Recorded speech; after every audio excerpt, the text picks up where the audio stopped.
جیسے ابلیس ان کے ارد گرد گردش کرنے لگا، وہ یہ دیکھتا تھا کہ یہ کیا چیز ہے، تو جب اس نے انہیں خالی پیٹ دیکھا تو سمجھ گیا کہ یہ ایک ایسی مخلوق ہے،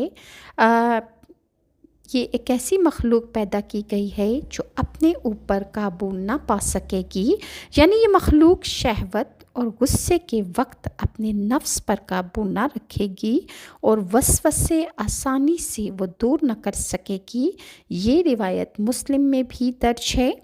اور ایک اور روایت میں ہے کہ حضرت آدم علیہ السلام کے مبارک وجود کو دیکھ کر ابلیس نے یہ بھی کہا،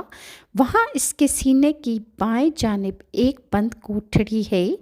خبر نہیں کہ اس کوٹھڑی میں کیا ہے، شاید یہ وہی لطیفہ ربانی کی جگہ ہوگی جس کی وجہ سے یہ انسان خلافت کا حقدار ہوگا۔ اور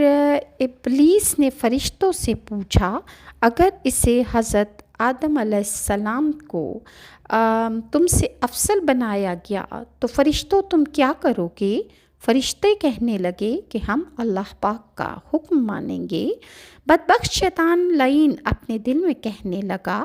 اگر اس انسان کو مجھ سے افضل بنایا گیا تو میں اس کی تابع ہرگز نہیں رہوں گا، جس کا ذکر تفسیر روح البیان میں بھی ہے۔ بعض لوگ کہتے ہیں کہ حضرت آدم علیہ السلام کے مبارک جسم میں روح ڈالنے سے پہلے شیطان نے ان پر معاذ اللہ تھوکا تھا اور اس تھوک سے کتا پیدا ہوا۔ اس واقعے کے بارے میں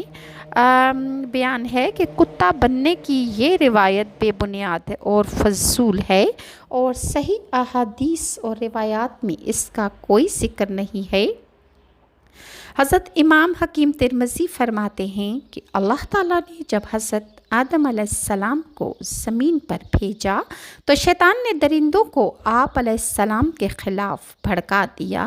جس کے نتیجے میں کتے نے سب سے پہلے حضرت آدم پر حملہ کیا۔ اتنے میں حضرت جبرائیل علیہ السلام آسمان سے اترے اور عرض کی، اپنا بایاں ہاتھ اس پر رکھیں۔ حضرت آدم علیہ السلام نے ایسا کیا تو کتے کو سکون آ گیا اور وہ حضرت آدم علیہ السلام سے مانوس ہو گیا اور حضرت آدم کی حفاظت کرنے لگا۔ کتے کی طبیعت میں قیامت تک کے لیے اولاد آدم کی محبت رکھ دی گئی، اور اسی طرح